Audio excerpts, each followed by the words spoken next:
Lecturas de tabaquería. El placer de leer en voz alta.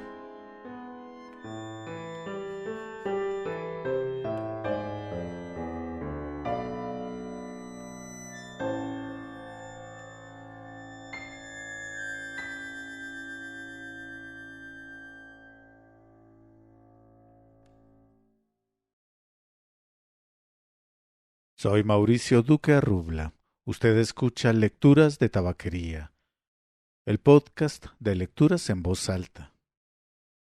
Este es el segundo episodio de la temporada 2026. Lo estoy grabando en abril de 2026. Esta temporada no les dije nada en el episodio anterior, pero en la temporada anterior, al final, les anunciaba que esta iba a ser una temporada con énfasis en Argentina. Empezamos con Borges. Hoy sigue Leila Guerriero.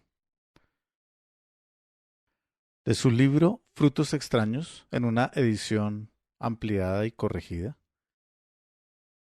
está esta que no es una crónica, todas las demás son crónicas, sino es una conferencia que dio. Con esta conferencia empieza el libro. La conferencia inaugural del ciclo de las letras del Centro Cultural San Martín en Buenos Aires.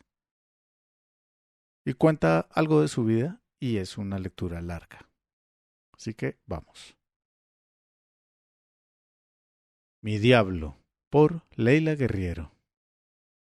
Conferencia inaugural del ciclo de las letras del Centro Cultural San Martín, Buenos Aires.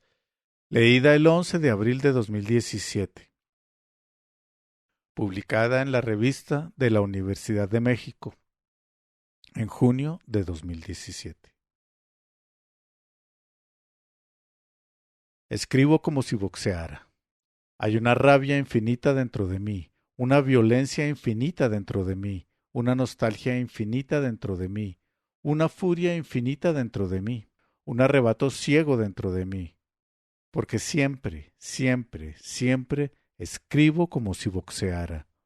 O mejor, ¿por qué siempre, siempre, siempre escribo como si boxeara? Hace días que intento encontrar una escena, la escena primigenia, el momento en que todo comenzó, y no la encuentro. Seguramente porque esa escena no existe. Recuerdo apenas una calcomanía a medias rota, pegada en los azulejos de la cocina del pequeño departamento alquilado de la calle Narbondo de la ciudad de Junín, en el que vivía con mis padres. Yo no debía tener más de 4 años, pero recuerdo esa calcomanía. Una casita de tejados rojos que habría pegado allí algún inquilino anterior, y recuerdo que, mirándola, encontraba cierto solaz, cierto refugio, como si el mundo pudiera condensarse y desaparecer dentro de las infinitas posibilidades de vida que yo imaginaba en esa casa, y que he olvidado por completo, aunque no olvidé la sensación de haber imaginado cosas.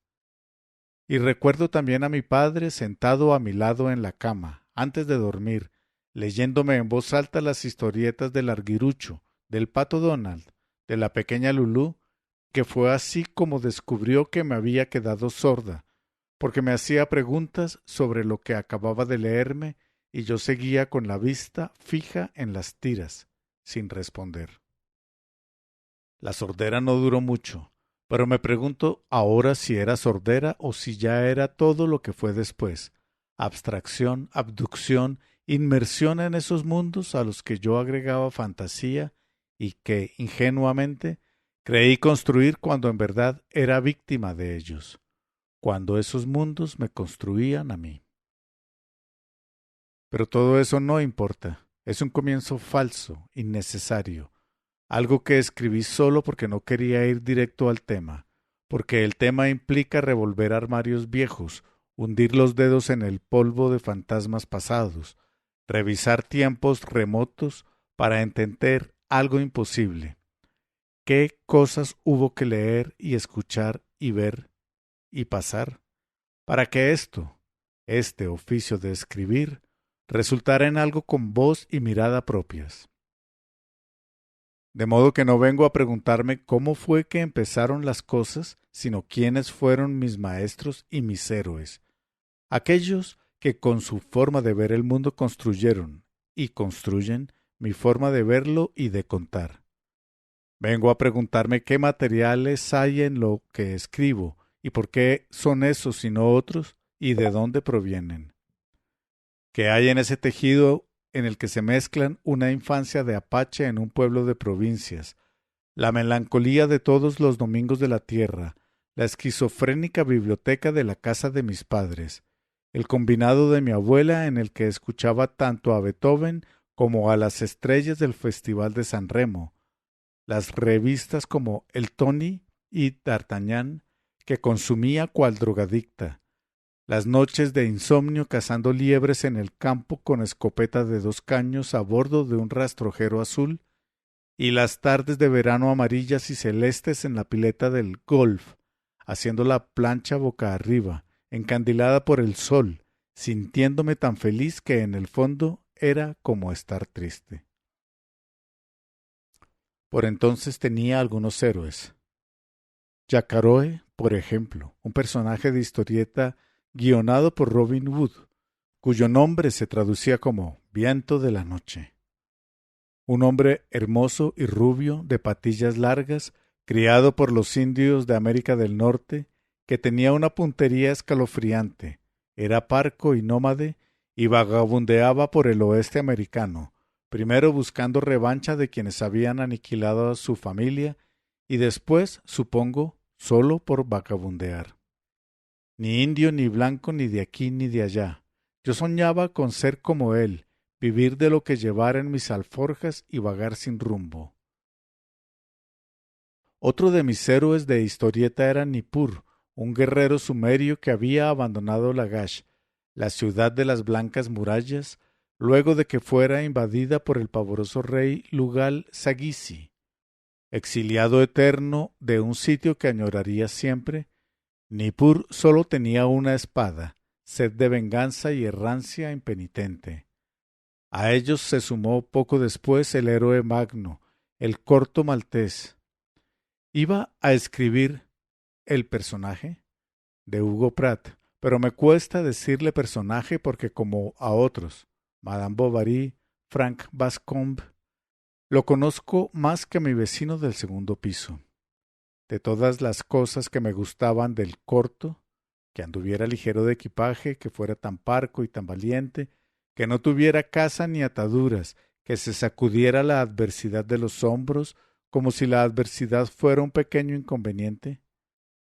La que más me gustaba era que, como había nacido sin línea de la fortuna, se la había hecho él mismo con una navaja, cortándose la palma de la mano como quien dice, el destino soy yo me lo hago. Ahora, con el correr de los años, me pregunto si no he terminado siendo una mezcla de todas esas cosas, un cowboy que necesita poco, un errante con hogar establecido, alguien que anda con la navaja en el bolsillo, dispuesto a hacer destino por mano propia. Esa era yo, con 8, con 9, con 10 años, una chica que leía historietas y libros que me daba mi padre. Horacio Quiroga, Ray Bradbury, la colección amarilla de Robin Hood, Juan José Manauta, pero también Ian Fleming, Arthur Haley, Wilbur Smith o René Barjavel, un escritor francés que se había hecho famoso con una novela llamada Los Caminos a Katmandú y que me permitieron leer porque juré que pasaría por alto las páginas marcadas como prohibidas en las que había escenas de sexo. Páginas que leí con dedicación. Mis primeros años como sujeto consumidor de artefactos culturales muestran esa mezcla a la que hay que sumarle el cine 6 veces por semana para ver películas de la Hammer, westerns de toda Laya o films de Leonardo Fabio. Una abuela alemana como un sol nervioso que me enseñó a ser tosuda y libertaria, siendo ella misma tosuda y libertaria. Y 2 padres muy distintos entre sí. Un ingeniero químico lector, aventurero contrariado que había partido a buscar oro a Brasil a los 17 años, escapando de su casa de niño rico. que ponía caballería rusticana a todo dar en el huinco de casa y era muy dado a la melancolía. Y una madre, hija de almaceneros sirios con vocación de ama de casa, que adoraba a Joan Manuel Serrat, María Elena Walsh, Julia Elena Dávalos, Los Chalchaleros, Julio Sosa, Cafrune, Pat Boone y Joan Baez, que detestaba a Marilyn Monroe porque la encontraba vulgar, y que decía que una señorita siempre tenía que tener tiempo para hacer sus cosas, donde sus cosas eran arreglarse las cutículas, ir a la depiladora y coser el ruedo de una falda. No sé exactamente cuándo empecé a escribir. Supongo que cuando fui capaz de hacerlo de corrido. Eran poemas de amor y cuentos de ciencia ficción que trataban de imitar el estilo y las tramas de Ray Bradbury. Escribía en un cuaderno marca Gloria, en mi cuarto, en un escritorio rebatible que salía del placard, alumbrada por una lámpara de tulipa redonda que tenía dibujada la cara de un gato. Ese espacio y ese momento eran respetados por mis padres como si yo estuviera en misa. Imaginen el cuadro. Una nena que, después de jugar todo el día, porque jugaba todo el día, se encierra en su cuarto y empieza a escribir. Una nena a la que, cada tanto, se le pregunta ¿qué estás escribiendo ahora? Como si la nena fuera un escritor de fuste. Si escribir es una pelea continua contra tantas cosas, contra la procrastinación, contra el pánico a que se agote la fuente de donde todo viene, contra el temor a ya no ser nunca mejor de lo que uno ha sido. Esos padres fueron, sin saberlo, maestros alentando la idea de que la escritura era mi mundo privado, lo más íntimo de mí, algo que había que respetar. Sin embargo, quizás con idéntica inconsciencia y siendo yo aún muy chica, mi padre hizo cosas raras. Me leyó con aire apesadumbrado aquel poema de Gustavo Adolfo Bécquer, que es cualquier cosa menos un poema de amor. Volverán las oscuras golondrinas en su balcón sus nidos a colgar, y otra vez con el ala a sus cristales jugando llamarán. Pero aquellas que el vuelo refrenaban, tu hermosura y mi dicha a contemplar, aquellas que aprendieron nuestros nombres, esas no volverán. Y, con la misma voz pesarosa, me expuso reiteradas veces a otro poema, El Cuervo, de Edgar Allan Poe. Deja mi soledad intacta. Aparta tu pico de mi corazón y tu figura del dintel de mi puerta. Y el cuervo dijo, nunca más.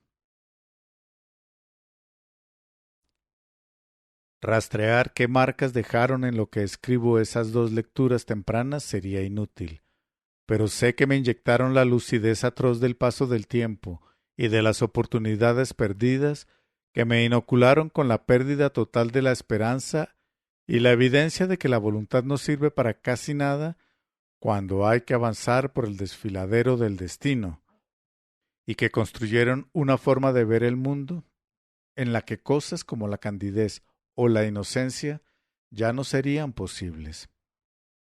Más fácil es rastrear las marcas de otra lectura fundamental de aquellos años. Un día, en la mesa, después del almuerzo, mi madre recitó un poema. Hombres necios que acusáis a la mujer sin razón, sin ver que sois la ocasión de lo mismo que culpáis. Opinión ninguna gana, pues la que más se recata, si no os admite es ingrata, y si os admite es liviana.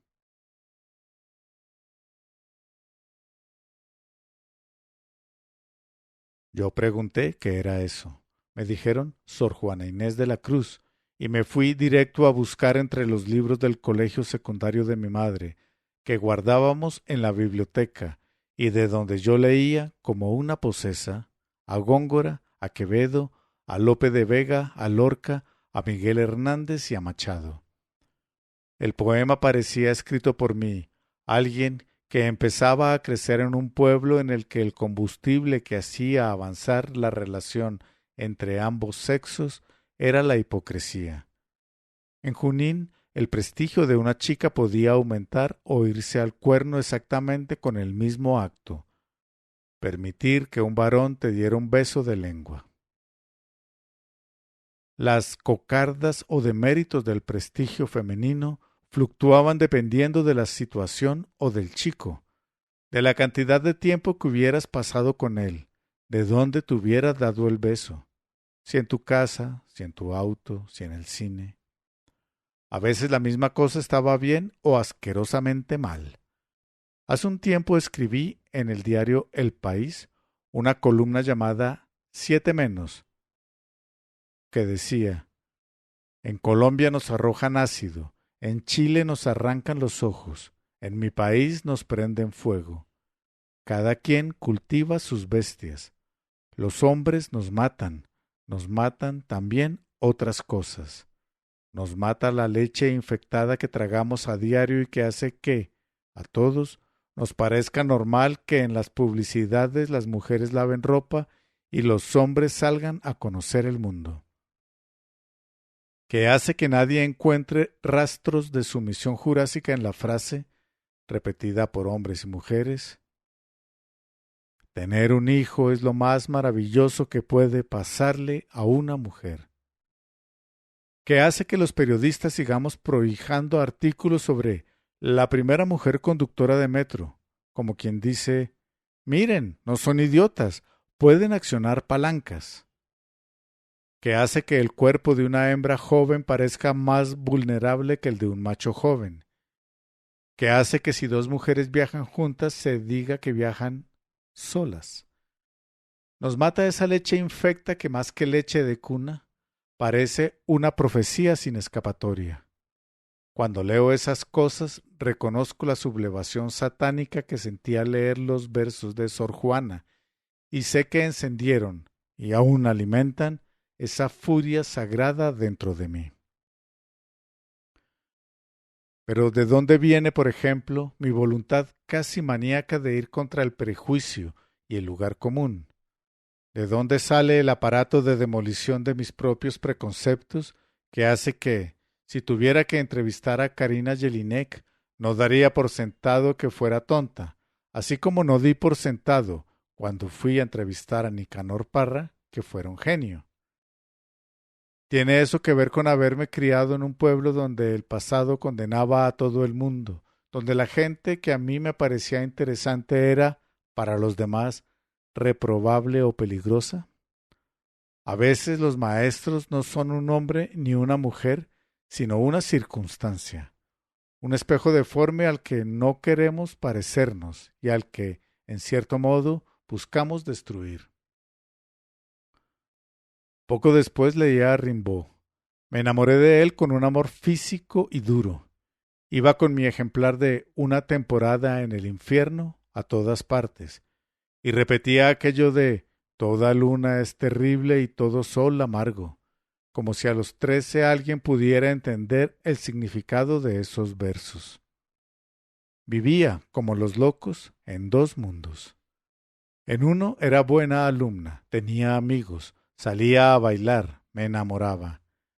En el otro leía al arcipreste de Ita en español antiguo y a T. S. Eliot sin saber inglés, y aquello de a Cartago llegué entonces, ardiendo, ardiendo, ardiendo, ardiendo. Oh Señor, tú que me arrancas, oh Señor, tú que arrancas ardiendo. Me elevaba en una inspiración golosa, voraz, masturbatoria. Leía por encima de mis posibilidades con una emoción retráctil, intentando llevar esa épica, ese dolor y esa oscuridad a lo que yo mismo escribía. No sé cómo pasé de aquellos primeros poemas y cuentos a vivir en estado de escritura, pero de pronto todo, las películas que veía con mi padre y el ruido blanco de las chicharras en el campo, y mi madre regresando del fondo de la casa con los brazos repletos de jazmines, y los poemas de Lorca y las sábanas que lavaba mi abuela en la terraza y que chorreaban agua como si perdieran sangre, empezó a producirme unas ganas casi sexuales de escribir. A mis 13, a mis 14 años, la escritura caminaba dentro de mí como un fuego violento, y eso era bueno, pero a veces también era triste y sórdido y solitario. Ninguno de mis amigos volvía de bailar en la madrugada y se ponía a escribir. Ninguno de mis compañeros iba al colegio con un libro de Conrad bajo el brazo. Nadie prefería leer a Góngora que ver la telenovela de las 5. Y entonces conocí al hombre en su cueva.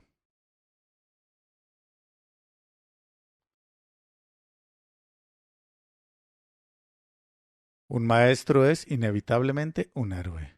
El señor X fue un maestro que no quise, y no es ni fue mi héroe, pero es un maestro al que no renunciaría.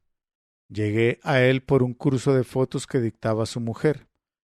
Ella me pidió que le mostrara algo de lo que escribía y le leí de mi cuaderno Gloria, que siempre cargaba conmigo, un texto de no ficción, quizás el primero que escribí. Era el registro implacable de una tarde de verano en la que un chico guapo, al que había conocido en una discoteca la noche anterior, me había dejado plantada en una plaza de Junín. Después de escucharlo me dijo: «Mi marido da talleres literarios. ¿Me dejas el cuaderno para que lo vea?» Le dije que sí. Al final de la siguiente clase apareció él, el señor X. Tendría unos 55 años, quizás 60, quizás 45. En todo caso, yo tenía 15 y él era una belleza malévola. Me dijo que le había gustado mi texto y me ofreció asistir a su taller. Imaginé un grupo de gente en torno a una mesa con facturas y café, pero pronto descubrí que solo consistía en que él y yo nos encontrábamos a última hora de la tarde en el comedor de su casa, repleta de muebles y libros, hasta que algo, usualmente un llamado exasperado de mis padres exigiendo que regresara, nos interrumpía. Nunca salíamos a la calle, nunca íbamos a un café, y si tocaban el timbre o sonaba el teléfono mientras estábamos juntos, él no atendía. En cada encuentro yo leía lo que había escrito y él me daba su opinión, que al principio siempre era buena. Un día me recibió con 10 hojas escritas a máquina tituladas «Para una leve cultura general». Era un listado de libros. Me lo extendió y me dijo: «Fíjate y decime qué leíste».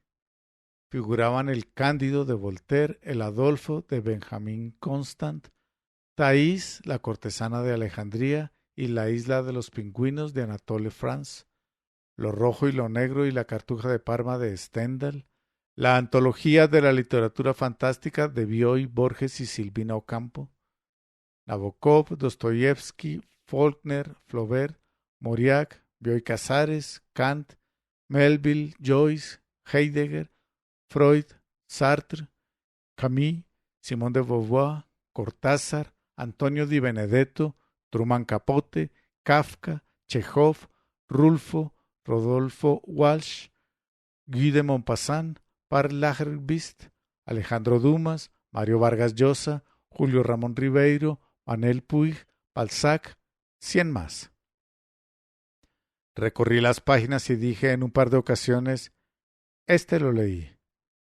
Al terminar me dijo, burlón: «¿Viste? No leíste nada». Y entonces empezó la tarea, un trabajo de demolición. El señor X pudo haber sido la espada de mi muerte, pero fue, en cambio, la piedra de mi templanza.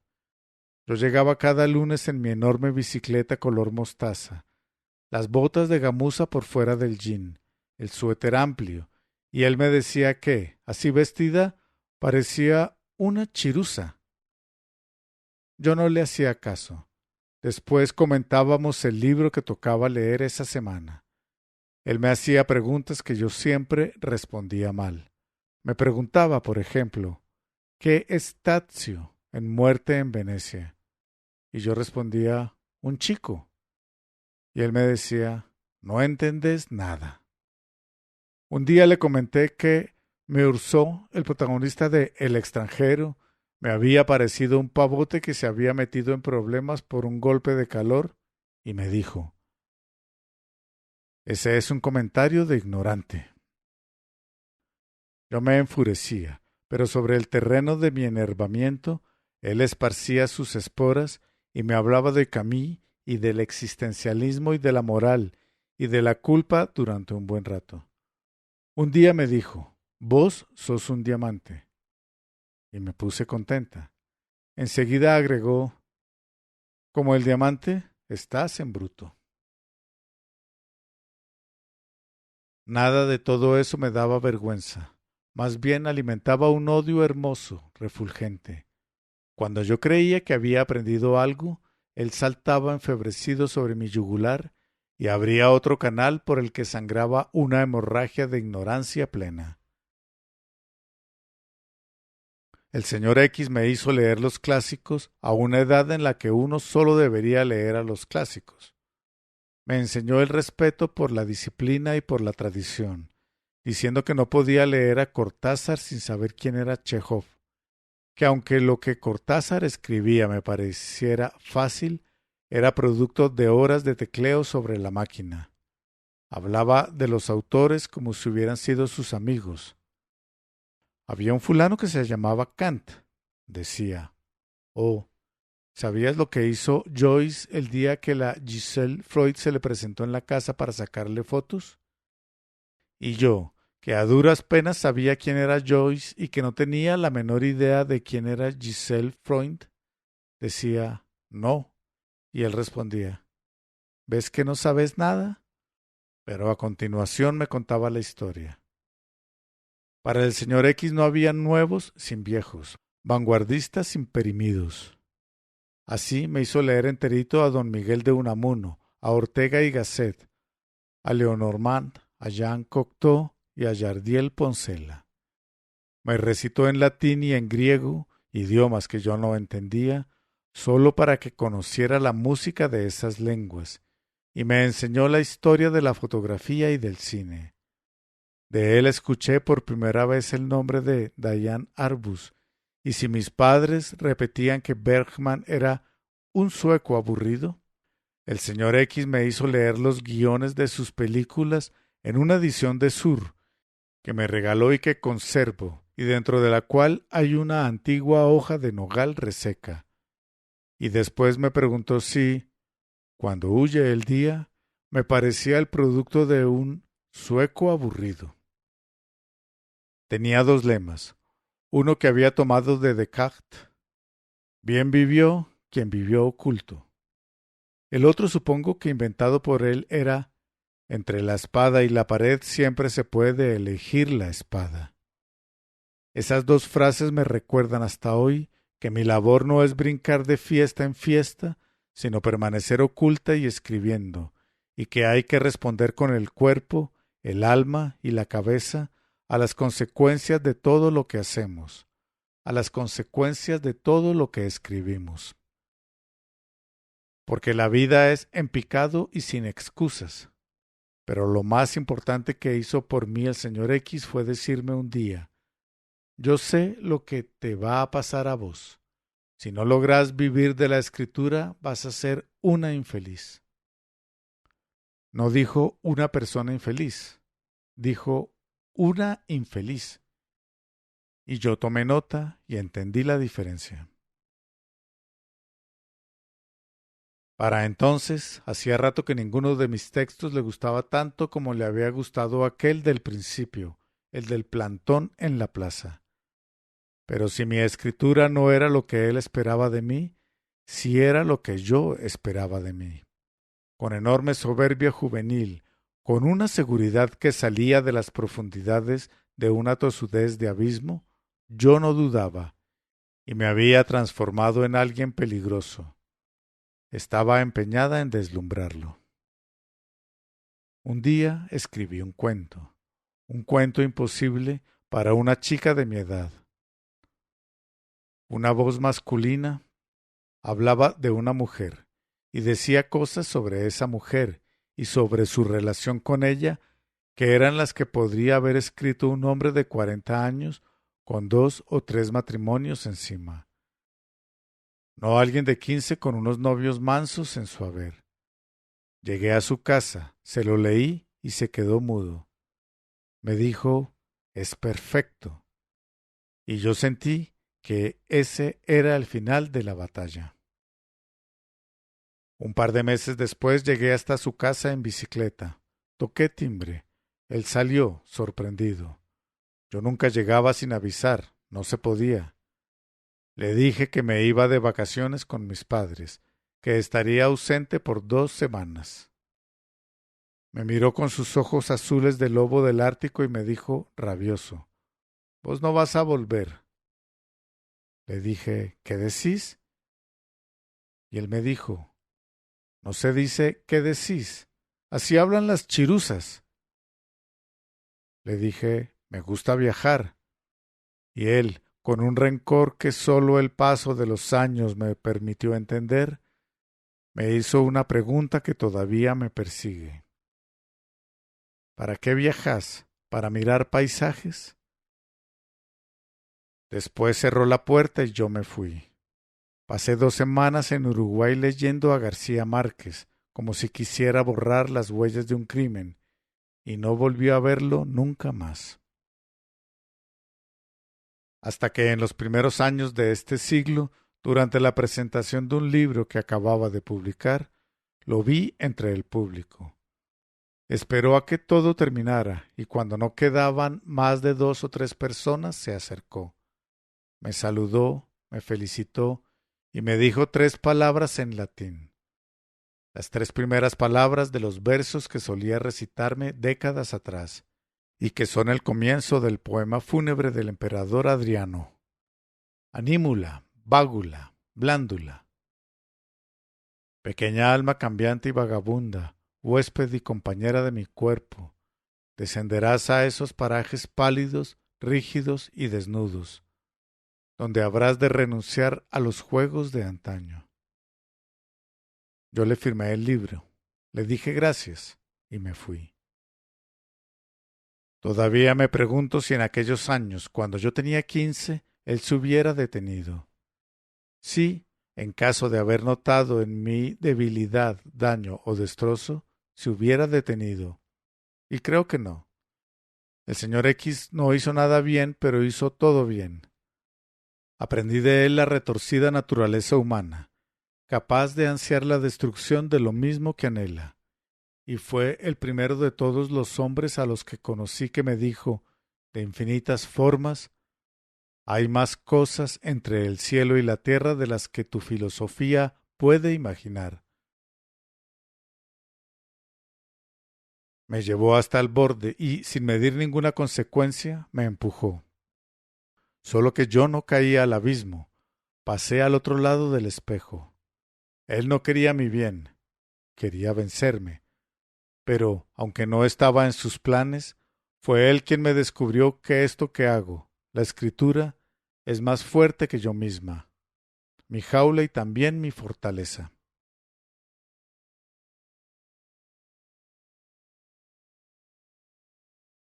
¿Qué esperan que haga a partir de ahora? ¿Una lista de escritores favoritos, de pintores favoritos, de cantantes favoritos, de editores favoritos? ¿Que les cuente qué hay en el sitio del que todo proviene?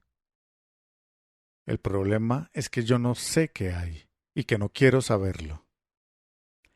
Sé que una tarde cualquiera andando en auto por la ruta, puede que un vibrión débil y movedizo de 2 o 3 palabras brote dentro de mí y que yo lo haga rodar como una piedra pequeña hasta transformarlo en algo sólido, y que lo apriete entre los dientes, y como quien lleva a su presa al río, lo ahogue en un nido de palabras y frases, y que de ese pequeño cogollo de emoción salga chorreante algo, el comienzo de un texto, una columna. Sé que una tarde cualquiera, después de ver una película, puede que regrese a mi casa caminando y en trance, suspendida en la euforia de los mesiánicos, enajenada y en ebullición, y que al llegar a mi departamento me quede mirando por la ventana, porque escribir no es sólo escribir, sino también temblar y rogar y decir ¿qué hago con esto tan grande, con esto tan duro, con esto tan ciego, con esto que me va a matar? Yo no sé qué hay en ese sitio del que todo proviene, pero puedo hacerme preguntas. Preguntarme, por ejemplo, de qué manera misteriosa las fotos de la serie llamada Las aventuras de Guille y Belinda y el enigmático significado de sus sueños de Alessandra Sanguinetti se transformaron en escritura. ¿Dónde dejó eso su rastro? ¿Dónde están, en lo que escribo, las huellas de esas dos nenas de campo jugando a protagonizar sus propios sueños? ¿En qué parte, de cuál de todos los textos que escribí, están las esquirlas de esa inocencia fértil, de la brutalidad fecunda que encontré en aquellas fotos? ¿Y dónde las huellas de un hombre llamado Alejandro Urdapilleta, a quien vi en todas las salas del Under y del teatro convencional, haciendo de Isadora Huevo I e Isadora Huevo II, interpretando a la boliviana Zulema Ríos de Mamaní, testiga de la luz carismática del pájaro chohuís y profesora de danzas regionales, haciendo de Hitler en Mein Kampf y de Lear en El Rey Lear? Su sonrisa de bestia apenas domesticada me daba un miedo que yo absorbía como un plasma. Era un ángel inverso, un mamut, un ser extinto cuya contemplación producía alegría y desdicha. Su talento era la fosa de las Marianas, un sitio insondable del que podían salir formas de vida únicas. Su furia hizo que yo sobreviviera a mi propia furia, y es en la evocación de su rabia luminosa y bajo el recuerdo de su rostro sacro que escribo esto. Ahora, como si cantara un lamento, una canción de tumba, un amor que nunca le dije y que además no hubiera servido para nada. En 1986 yo tenía 19 años. Me había mudado a Buenos Aires. Aún no era periodista y vivía en el infierno. Tenía una vocación ardiente, escribir, y no sabía cómo canalizarla. Entonces mi padre fue a la feria de libros de la Plaza Almagro y me regaló el libro de un suicida, El oficio de vivir, el oficio de poeta, de César Pavese. El libro, de segunda mano, estaba subrayado por el propietario anterior, con una lapicera temblorosa, siempre en las partes más crueles. En la página 99 de la edición que tengo dice esto: nunca más deberás tomar en serio las cosas que no dependen solo de ti, como el amor, la amistad y la gloria. ¿No es eso también un héroe? Una frase que vive dentro de uno, que viaja dentro de uno a través de los años como un mantra y un dogma que enseña y repite: nena, ¿así es como se aguanta?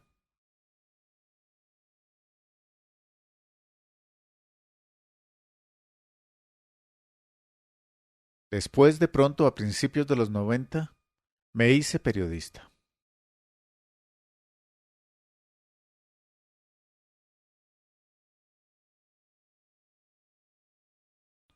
Mi primer trabajo fue en la revista Página 30. Yo no era periodista ni sabía cómo serlo, pero había leído las Crónicas de fin de siglo de Martín Caparrós, una serie de artículos sobre sitios como Berlín, Hong Kong, Bolivia o el Mato Grosso. Caparrós ha dicho muchas veces que un buen periodista es aquel que ve, allí donde todos miran, algo que no todos ven. Las crónicas de fin de siglo, que se habían publicado en Página 30 y que luego se reunieron en un libro llamado Larga Distancia, eran eso. Un punto altísimo de una manera de mirar excelsa. Recuerdo, por ejemplo, que en la crónica llamada El espíritu del capital, Caparrós escribía esto: en el bar del aeropuerto de Hong Kong, a la entrada, a mano derecha, según se llega a la revisación, hay un menú de bronce. Allí, los precios de las Coca-Colas y sándwiches del bar grabados en el bronce, inscriptos en el bronce, por desafiar al tiempo, son un monumento discreto y orgulloso al triunfo del capitalismo más salvaje. ¿Cómo se hacía para mirar así? Escritas con un oído de afinador de pianos, un desdén elegante y una mirada al sesgo que echaba sobre todas las cosas una luz distinta. En esas crónicas, ni los buenos eran buenísimos, ni los malos eran malísimos. Ni la historia con mayúscula era tan historia ni tan mayúscula.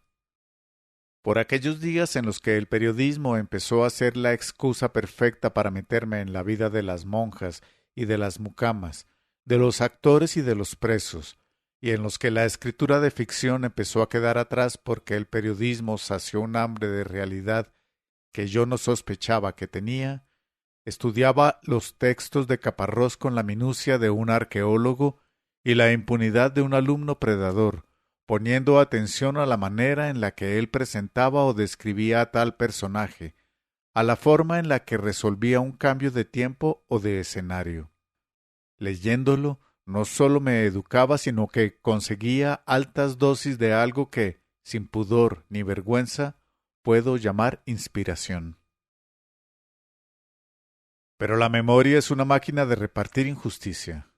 A un periodista siempre le preguntan cómo se le ocurren las ideas, de dónde saca los temas. Uno responde cosas que se parecen a la verdad, pero que no son la verdad, porque esa pregunta no puede responderse. Sin embargo, por estos días recordé algo que había olvidado y que tuvo una importancia tan radical que marcó todo lo que vino después.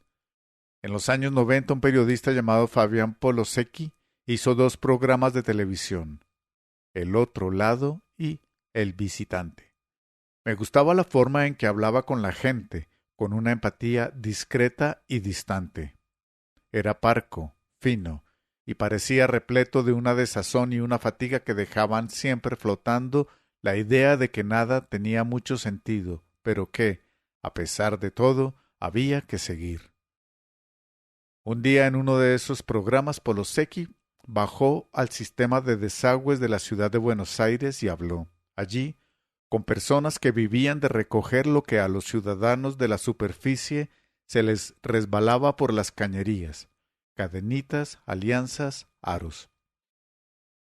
En las tripas de la ciudad había gente que vivía de recoger oro, y ahí estaba ese tipo, guapo como Rimbaud, herido como Pavese, único como Urdapilleta, con su camperita de cuero y sus zapatillas de lona, que, 2 metros por debajo del nivel del piso, había dado con un mundo tan extraordinario como Papúa Nueva Guinea. Ese programa fue para mí una epifanía. La idea de que la historia puede estar justo debajo de mis pies entró en mi ecosistema con la fuerza de un meteorito y orbita allí, todavía, como un satélite pesado. Si lo pienso rápido, no fue sino esa voluntad de buscar lo excepcional a la vuelta de la esquina lo que me llevó, entre otras múltiples cosas, a ir hace unos años a un pueblo del sur de Córdoba llamado Laborde, a 500 kilómetros de Buenos Aires, cuando supe, leyendo el diario, que allí se hacía el festival de Malambo más prestigioso y desconocido de nuestro país, que exigía a sus participantes un entrenamiento olímpico y que establecía un acuerdo tácito. El ganador no podía competir nunca más, dijo el cuervo, en otro festival de la Argentina o del mundo. De modo que llegar a la cima implicaba al mismo tiempo el fin. Esa historia se transformó en una obsesión que duró 3 años y terminó siendo libro en 2013. Casi 2 décadas después de aquellas piedras que Fabián Polosecchi arrojó a los profundos lagos en los que se mueve la escritura y que producen, hasta hoy, infatigables ondas concéntricas.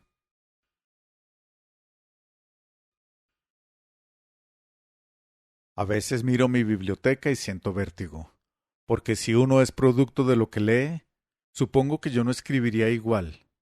no digo bien, digo igual, si no hubiera conocido en página 30 a Rodrigo Fresán, que era, junto a Eduardo Blaustein, mi editor y además el autor de un libro llamado Historia Argentina, que había venido a traerme la buena nueva de que se podía escribir de una manera fresca y desenfadada y pop, y al mismo tiempo conmovedora.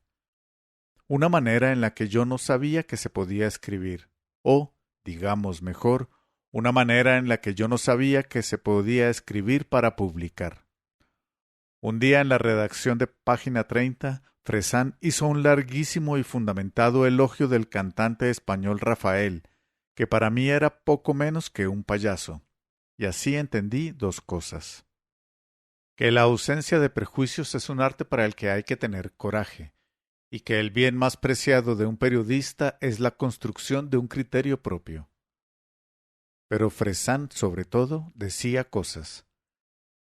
Decía John Cheever, decía Richard Ford, decía Tobias Wolff, decía Paul Auster. Yo podía recitar el arranque de Lolita, hablar sobre los personajes de Palmeras Salvajes, y tenía opinión formada sobre Pepe Bianco, pero nunca había escuchado los nombres de esos tipos. La educación del señor X se había detenido en los años 70 del siglo pasado, y los autores más modernos a los que yo había leído eran Scott Fitzgerald y Capote. Un día me atreví a preguntarle a Fresán si podía recomendarme un libro. Me hizo 2 o 3 preguntas para conocer mis gustos, y la cuarta fue: ¿leíste a John Irving? Le dije que no, y me prestó un ejemplar de Oración por Owen. Y así fue como me convirtió a una de las grandes religiones de mi vida, que es la religión John Irving, primera piedra sobre la que edifiqué una iglesia, estallido primigenio de un universo que sigue en expansión. Por Fresán llegué a autores como Ann Tyler, Jeffrey Eugenides, A. M. Holmes, Patrick McGrath, Michael Cunningham, Nick Hornby, David Gates, Michael Chabon, Ann Beatty, Richard Ford, que me llevaron a otros como Charles Baxter o Lydia Davis o Lionel Shriver, y de los que aprendí recursos, estructuras, formas de llevar adelante un relato. Pero fue por mi culpa, por mi grandísima culpa, que en 1999 sufrí un choque de frente contra un artefacto narrativo que me destruyó. Hacía rato que me habían echado de página 30 y trabajaba en la revista del domingo del diario La Nación. Como hacía una página de libros, MC me había enviado un ejemplar de Es más de lo que puedo decir de cierta gente, de una autora norteamericana llamada Lorrie Moore. Yo no sabía quién era Lorrie Moore, pero me gustó el título. Empecé a leerlo incautamente por un cuento llamado Esta es la única clase de gente que hay aquí. Balbuceo canónico. El cuento empieza así.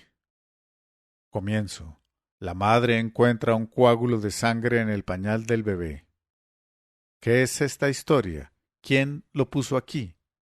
Es grande y brillante, con una estría rota de color caqui.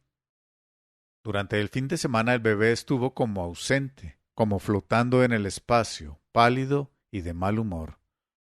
Pero hoy parece estar bien. Entonces, ¿qué es esto que resalta en el pañal blanco, como el corazón de un ratoncito en medio de la nieve? ¿Qué clase de persona escribía de ese modo? ¿Cómo se podía hacer tanto con tan poco? ¿Qué era esa cosa hecha con hielo y con piedra y con martillo? Mi escritura, comparada con eso, era el equivalente a una torta de cumpleaños de 5 pisos, decorada con fondant rosa, cintas de raso, tules inmundos, asquerosos muñequitos de mazapán y humillantes guirnaldas de flores. Conseguí y leí todos los libros de Lorrie Moore, y esa prosa parca y brutal entró en mí como una motosierra y mutiló, cortó, podó y arrancó de mi ecosistema narrativo, por entonces barroco y frondoso, todo lo que era barroco y frondoso. Los dedos se me retraían sobre el teclado antes de poner un adjetivo. Empecé a cortar las frases con bisturí y a moverme por la página con una voz recogida, casi impávida, ausente, procurando contaminar ciertos sectores del texto con una emoción sin exaltaciones, de impacto seco. Pero fue recién en 2005, al escribir un libro que se llama Los suicidas del fin del mundo, y que cuenta la historia de 12 personas jóvenes que se suicidaron a lo largo de 1 año y medio en un pueblo de la Patagonia, cuando esa nube de sequedad que me sobrevolaba cayó sobre mí como una lluvia de clavos, y desde entonces nada fue igual. El lenguaje se hizo más y más y más prescindente. El último de los libros que escribí, Una historia sencilla, empieza con una sola frase, separada del resto como un insecto angosto. Dice: esta es la historia de un hombre que participó en una competencia de baile. No creí que fuera necesario agregar más. Ahora, a veces, me pregunto qué habrá más allá del despojo absoluto. Me lo pregunto con curiosidad, pero también con pánico. Porque, ¿qué puede haber más allá del lenguaje en los huesos? ¿Qué queda cuando ya no queda nada por quitar? Curioso, pienso, porque soy hija de la emoción exaltada. Entonces, Lori Moore, sí, y Lydia Davis, sí, y Amy Hempel, sí, y Louise Gluck, sí, pero ¿dónde pongo todo lo demás? Que es tanto y tan distinto. Por ejemplo, la escena del Juan Moreira de Leonardo Fabio, cuando Moreira grita: «Acá está Juan Moreira», y arremete contra la milicada que lo hace pedazos, que lo corta en tiras, y sale a la intemperie chorreando sangre, sonriendo como un loco, y camina bajo el sol hacia una tapia que nunca trepará, porque van a chuzarlo por la espalda mientras suena, épica, excesiva, una banda de sonido inolvidable. Curioso, pienso, porque ¿dónde pongo todo lo demás, que es tanto? Escribiría igual si no hubiera visto Dogville de Lars von Trier, si no hubiera visto Mala Sangre de Leos Carax y El hombre herido de Patrice Chéreau, y La decadencia del imperio americano y las invasiones bárbaras de Denis Arcand, y Fanny y Alexander de Bergman, y Saló de Pasolini, y Betty Blue, 37.2 por la mañana de Jean-Jacques Benet, y Un ángel en mi mesa, y La lección de piano de Jane Campion, y Terciopelo azul y Carretera perdida de David Lynch, y esa locura incendiaria que fue Twin Peaks, la nave madre de todas las series de televisión. Y si no hubiera leído a Clarice, a la loca de Clarice, a la exaltada de Clarice Lispector, que le dejaba al linotipista, que le cambiaba las comas de lugar, mensajes como este: y si a usted le parezco rara, respéteme. Incluso yo me vi obligada a respetarme. Y si no hubiera leído a Idea Vilariño, que escribió ese poema como una zarza ardiente. Si te murieras tú, y se murieran ellos, y me muriera yo, y el perro, ¡qué limpieza! Y si no conociera el verso de Héctor Viel Temperley: vengo de comulgar y estoy en éxtasis, aunque comulgué como un ahogado.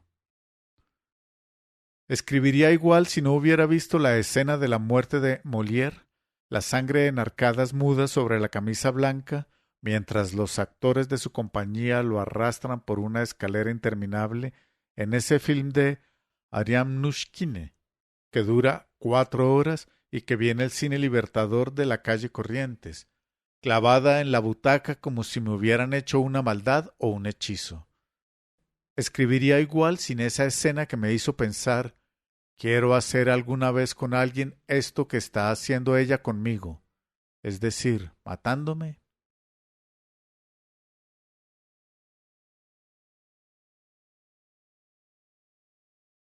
Curioso, pienso, vuelvo a pensar, porque Lori Moore sí, y Coetzee sí, pero con los años aprendí que la escritura es un animal sinuoso, sibilino, y cuando sus pérfidas células permanecen esquivas o son piedras difíciles de mover, necesito desentumecerlas con droga dura, con altos picos de alta emoción. Como el video de Nicanor Parra en el que se lo ve salir al balcón de la Casa de la Moneda, en Santiago, y declamar ante la multitud como un santo lunático. El hombre imaginario vive en una mansión imaginaria, rodeada de árboles imaginarios y a la orilla de un río imaginario. De los muros que son imaginarios penden antiguos cuadros imaginarios, irreparables grietas imaginarias que representan hechos imaginarios ocurridos en mundos imaginarios, en lugares y tiempos imaginarios.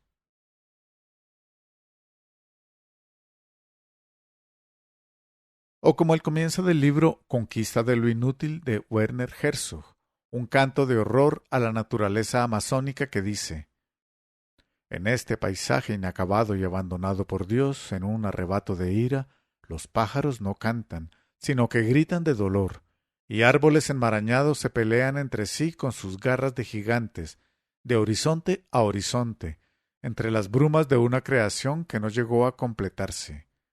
Jadeantes de niebla y agotados, los árboles se yerguen en este mundo irreal, en una miseria irreal. Y yo, como en la estanza de un poema de una lengua extranjera que no entiendo, estoy allí profundamente asustado. O como la nota autobiográfica del libro de Fogwill, Cantos de Marineros en la Pampa, que Marcial, exhibicionista solfeada, dice: pasé mis primeros 20 años nadando, remando y navegando bajo el sol del río de la Plata.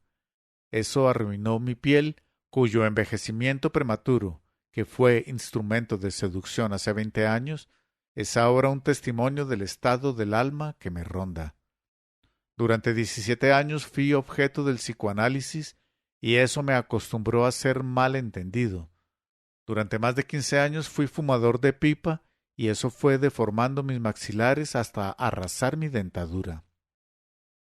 Por más de 17 años fui cocainómano y eso alteró mis relaciones sociales y me robó un tiempo precioso, que nunca compensará el pequeño consuelo de saber que el tiempo se habría perdido igual sin el regodeo con recuerdos de grandes horas de omnipotencia y heroísmo gratuitos, que evoco como muestra de lo que quise y quizás supe, pero que seguramente no he podido ser.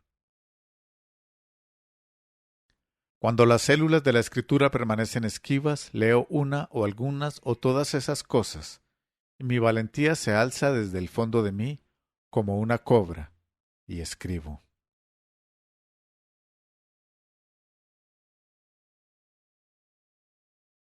También puedo ponerme delirante. Podría decir, por ejemplo, que mi manera de escribir tuvo un periodo Cortázar, un periodo Bradbury, un periodo Bioy Casares, un periodo Bryce Echenique, un periodo Caparrós, un megaperiodo Lorry Moore. Todos esos períodos han tenido, a su vez, subperiodos y combinaciones. El periodo Lorry Moore, con su periodo Caparrós, combinado con su subperiodo Richard Ford. El periodo Cortázar, con subperiodo Bryce Echenique, combinado con subperiodo García Márquez. Pero también he tenido el periodo Cuarteto en Sol menor opus 25 de Brahms y el periodo Variaciones Goldberg de Bach.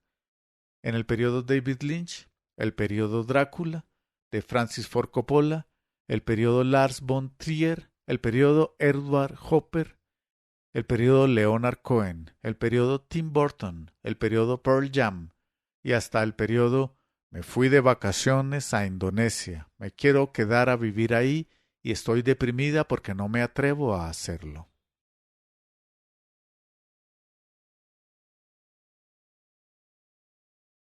Hay, por supuesto, experimentos que se hacen con deliberación. Sé, por ejemplo, que cuando vi Ángeles sobre Berlín me gustó tanto la forma en que Wim Wenders hundía la película en una burbuja de silencio usando, para eso, la voz en off, con aquel poema de Peter Hanke que recitaba un viejo filósofo y que decía: Cuando el niño era niño andaba con los brazos colgando. Quería que el arroyo fuera un río, que el río fuera un torrente, que este charco fuera el mar. Que quise llevar ese efecto, esa melancolía producida por el cambio de registro en el volumen, a la escritura. Creí encontrar el modo y lo sobreutilicé durante años, fragmentando los textos, transformándolos en esquirlas, intercalando escenas mudas, testimonios, descripciones ascéticas, pero solo encontré la manera años después de haber visto la película de Wenders y gracias a otra llamada El Nuevo Mundo de Terrence Malick, con una voz en off bajo cuyo influjo escribí muchos de los artículos de los que hablo, hasta agotar el recurso o hasta que el recurso me agotó, o hasta que nos agotamos mutuamente.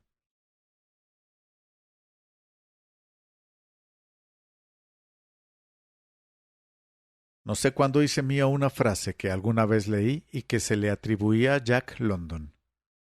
Ningún hombre sobre mí. Esa es mi bandera también, en este territorio resbaloso de la escritura. Pero me pregunto qué hubiera sido de mí sin, por ejemplo, Homero Alsina Tevenet, editor uruguayo, fundador del suplemento cultural de El País de Montevideo, que podía llamarme por teléfono desde Uruguay para decirme: muchacha, tu nota está buenísima, pero se ve que en el final te cansaste. ¿Por qué no buscas otro final que esté a la altura del resto?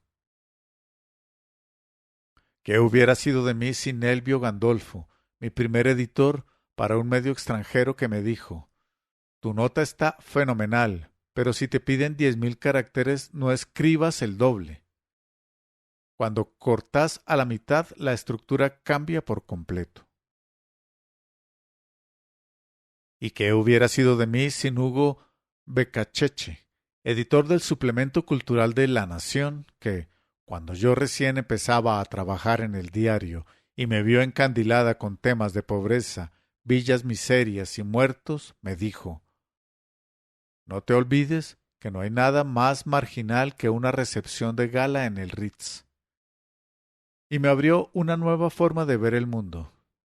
¿Y qué sería de mí sin Mako Somigliana, que forma parte del equipo argentino de antropología forense, que trabaja identificando restos de los desaparecidos durante la dictadura, y que un día, mientras lo estaba entrevistando, me dijo algo que me hizo pensar desde cero la forma en que contamos a las víctimas y a los victimarios? Por supuesto que mi trabajo tiene partes malas. Cuando vos sos el familiar de un desaparecido, tuviste que aceptar la desaparición. La aceptaste. Tuviste 30 años con eso.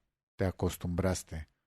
De golpe viene alguien y te dice: no, mire, eso no fue como usted pensaba. Y además encontramos los restos de su hijo, su hija.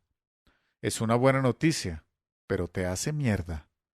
Cuando vos te das cuenta que la lastimadura es muy fuerte, ¿hasta qué punto no estás haciendo cagada al remover esas cosas?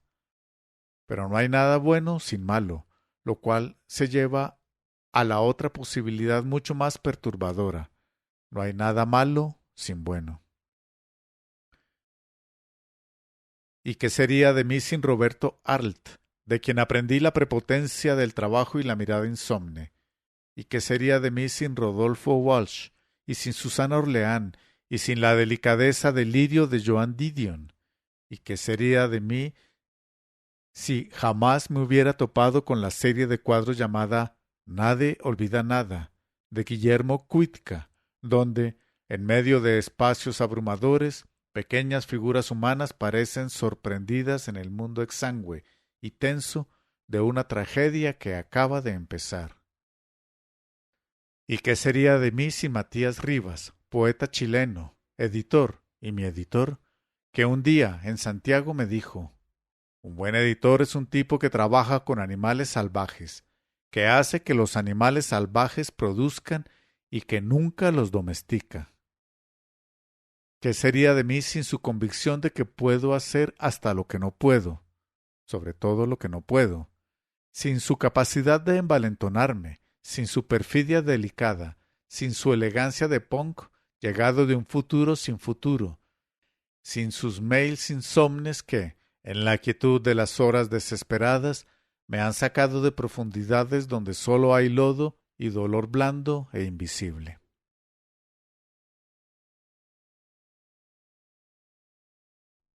Yo no sé si tuve héroes o maestros. Sé que a veces, cuando algunas preguntas flotan como un humor malsano dentro de mi cabeza, además de alegrarme de que nadie pueda verlas, extraño a mis mayores.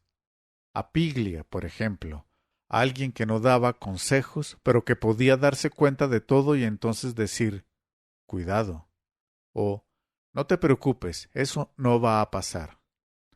Lo entrevisté por primera vez en 2009.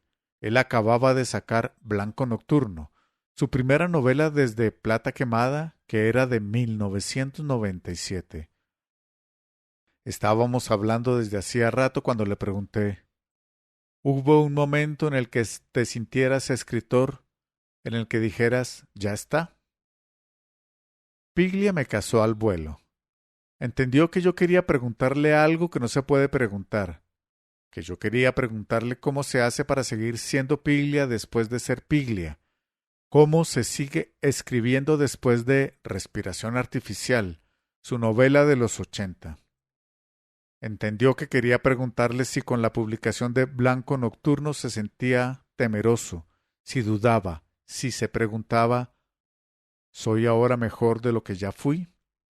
Y él, que sabía tanto de literatura como de naturaleza humana, me miró con esos ojos llenos de picardía e inteligencia, atentos, afables y burlones. Y como quien dice, piba, a papá mono con bananas verdes. Me dijo, cada profesión tiene su enfermedad. La enfermedad del escritor suele ser una mezcla de narcisismo con arrogancia, con competitividad, que son todos elementos que forman parte del trabajo. No se puede ser un escritor si no hay algo de eso. Pero si tuviera que contestarte... Hizo una pausa, se rascó el nudillo y me dijo, vos lo debés saber. Uno nunca está seguro del todo. Uno siempre tiene que empezar de cero. No porque uno tenga algo ya publicado está más seguro, pero es importante tener una cierta incertidumbre. La incertidumbre está conectada con lo que la literatura es, con el deseo. Hay como chispazos, como epifanías, y de pronto no, todo es una llanura, y de pronto hay otra vez conexiones maravillosas. Y eso buscamos, creo. Pero nunca podemos estar seguros ni tener la arrogancia de creer que uno tiene la llave para acceder a esos lugares. Uno avanza relativamente. Con el tiempo tiene más destreza, pero no hay que pensar que la obra de uno avanza. Son momentos. Uno puede saber cómo era estar ahí en esos momentos, pero solo los reconoces cuando te vuelve a pasar y decís, era esto, era esto. En momentos de duda, en momentos de desastre me aferro a esa idea de la que hablaba Piglia, que nunca está seguro del todo. Uno siempre tiene que empezar de cero. Uno solo avanza relativamente. Uno siempre es un amateur. Y eso, supongo, es mucho más que un héroe. Alguien que cobija y salva, aunque ya no esté. Y también está mi santo patrono, el hombre con un ojo hipersensible capaz de descubrir horror extremo en una feria de langostas, o la condensación de la banalidad de la existencia en un crucero de lujo por el Caribe. No soy codicioso con el dinero, soy codicioso con el respeto, decía ese hombre que se llamaba David Foster Wallace, el autor divertido más triste del mundo que en Esto es agua, el discurso que leyó durante la ceremonia de graduación de los alumnos de Kenyon College, les advertía acerca de la esencial soledad de la vida como adultos, diciendo, estoy seguro, chicos, de que ahora ya saben lo extremadamente difícil que es mantenerse alerta y concentrado en lugar de ser hipnotizado por ese monólogo constante dentro de sus cabezas. Lo que todavía no saben es cuántos son los riesgos en esa lucha. El rey de las frases de brazadas largas, el príncipe de las digresiones, el campeón de las metáforas, fue capaz de hacer algo para lo cual es necesario tener coraje, humildad, erudición y soberbia. Considerar varios puntos de vista a la vez, el suyo, el de otros, para construir párrafos de los que nadie salía indemne, cargados de algo mucho más peligroso que la incorrección política, la ausencia total de hipocresía. Sus artículos eran a la vez completamente arbitrarios y profundamente honestos, inquietantemente subjetivos y hasta prejuiciosos, pero rebosantes de un raro equilibrio, un aire de nobleza, elegancia y equidad que los alejaba de toda idea de capricho. Su máquina de mirar era el telescopio Hubble, un artefacto de sensibilidad alienígena capaz de ver lo más distante y remoto y transmitirlo a la Tierra con niveles de detalle y belleza asombrosos. Capaz de combinar chirridos dispersos, repletos de estática y hacer, con ellos, una sinfonía prodigiosa. Leer una sola página de algunas de sus crónicas me produce el mismo efecto que me produciría contemplar la erupción de un volcán escuchando el Requiem de Mozart. La frase final de «Esto es agua», les deseo mucho más que suerte, hace que la parte de mí que nunca llora quiera que exista Dios. Foster Wallace, que decía que la tarea de la buena escritura es la de darles calma a los perturbados y perturbar a los que están calmados, se ahorcó en 2008 en el garaje de su casa, después de haber llevado mucha calma y maravillosa perturbación a varios lectores. Si el encontronazo de 1999 con Lorry Moore fue una demolición que me autoinfligí, sé que en los años por venir el inmenso planeta Foster Wallace estará absorbiéndome y dejando vestigios de muchas y muy diversas formas, y estoy ansiosa y aterrada por saber qué vendrá, por saber si algo vendrá.